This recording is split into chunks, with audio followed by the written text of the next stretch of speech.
Oke. Assalamualaikum warahmatullahi wabarakatuh. Waalaikumsalam. Eh, Pertama-tama terima kasih kepada Ibu Rini yang sudah memberikan kesempatan kepada kelompok 6 untuk mempresentasikan hasil diskusinya. Izinkan saya memperkenalkan kelompok 6, yaitu yang pertama ada Fajri Hadi Saputra, Mutia Putri Salsabila, Ogi Pratama, Rintang Ladi, Syalai Syarifah, dan saya sendiri Vinay Kurniana dan Yasriel. Lanjut saja untuk tidak memperpanjang, kita masuk ke materi validitas. Validitas instrumen dapat dibuktikan dengan beberapa bukti. Bukti-bukti tersebut antara lain secara konten atau dikenal dengan validitas konten atau validitas isi, secara konstruk atau dikenal dengan validitas konstruk, dan secara kriteria atau dikenal dengan validitas kriteria. Yang pertama itu validitas konten atau validitas isi. Fokusnya itu memberikan bukti kepada elemen-elemen yang ada pada alat ukur dan diproses dengan analisis rasional. Yang kedua itu ada validitas konstruk, fokus pada sejauh mana alat ukur menunjukkan hasil pengukuran yang sesuai dengan definisinya. Definisi variabel harus jelas agar penilaian validitas konstruk mudah. Definisi tersebut diturunkan dari teori. Jika definisi telah berlandaskan teori yang tepat dan pertanyaan atau pernyataan item soal telah sesuai, maka instrumen ditanyakan, maka instrumen dinyatakan valid secara validitas konstruk. Yang ketiga itu ada validitas kriteria. Fokus pada membandingkan instrumen yang telah dikembangkan dengan instrumen lain yang dianggap sebanding dengan apa yang akan dinilai oleh instrumen yang telah dikembangkan. Instrumen ini disebut sebagai kriteria. Ada dua jenis validitas kriteria. Yang pertama, validitas kriteria prediktif, yaitu pengujian instrumen dan kriteria dilakukan pada waktu yang berbeda. Yang kedua ada validitas kriteria bersamaan atau concurrent, yaitu pengujian instrumen dan kriteria dilakukan pada waktu yang bersamaan. Baiklah, selanjutnya akan dilanjutkan oleh Syahal Syarifah. Pada Syahal Syarifah dipersilakan. Kemudian ada reliabilitas. Reliabilitas instrumen dapat diuji dengan beberapa uji reliabilitas. Beberapa uji reliabilitas suatu instrumen ini yang bisa digunakan antara lain ada tes retest, ekuivalen, dan internal konsistensi. Internal konsistensi sendiri memiliki beberapa teknik uji yang berbeda. Teknik uji reliabilitas internal konsistensi terdiri dari uji split half, KR20, KR21, dan alpha Cronbach. Namun, setiap uji memiliki kriteria instrumen seperti apa yang bisa diuji dengan teknik tersebut. Yang pertama itu ada reliabilitas sebagai stabilitas. Pembahasan reliabilitas instrumen adalah mengukur suatu kekonsistenan hasil pengukuran dari waktu ke waktu. Instrumen yang reliable dalam suatu penelitian akan menghasilkan data yang sama dari responden yang serupa dari waktu ke waktu.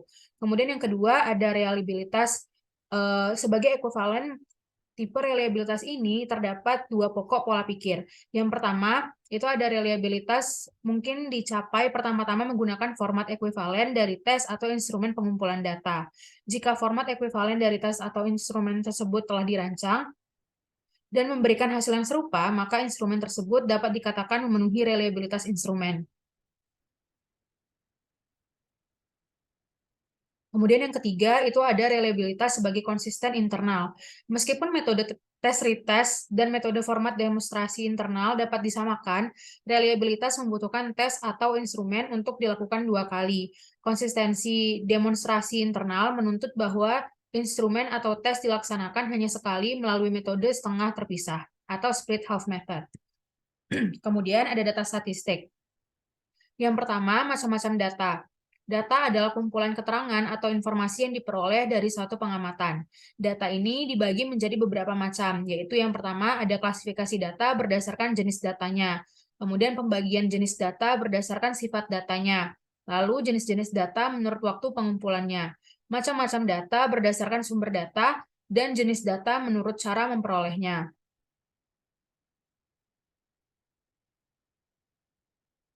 Selanjutnya akan dilanjutkan oleh Mutia. Selanjutnya ada namanya skala pengukuran pada data.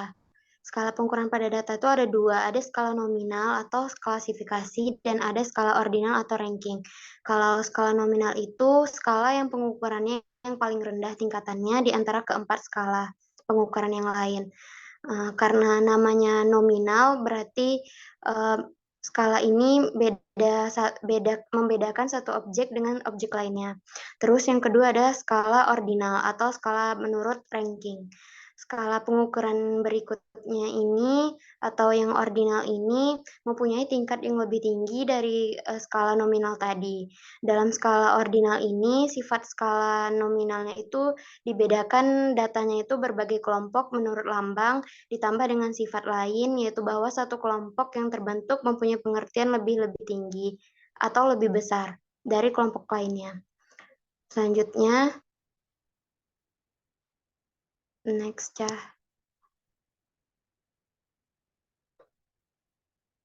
Selanjutnya ada namanya skala interval. Skala pengukuran interval ini skala yang mempunyai susunan sifat yang pengukurannya itu nominal. Terus bisa juga digabung antara ordinal sama sifat yang lainnya. Dalam skala interval ini, data dibedakan antara yang satu dengan yang lainnya dan dapat di-ranking juga. Rankingnya menurut perbedaan, jarak, atau intervalnya. Terus ada yang namanya skala rasio. Skala rasio ini skala yang paling tinggi peringkatnya. Tapi sifat yang ada dalam skala yang tadinya itu dipunyai oleh skala rasio. Sebagai tambahannya, skala rasio ini kayak suatu perbandingan antara satu data dengan data yang lainnya. Lanjut. Terus ada materi tentang populasi dan sampel. Kalau populasi itu seluruh objek yang akan kita jadikan sasaran penelitian kita.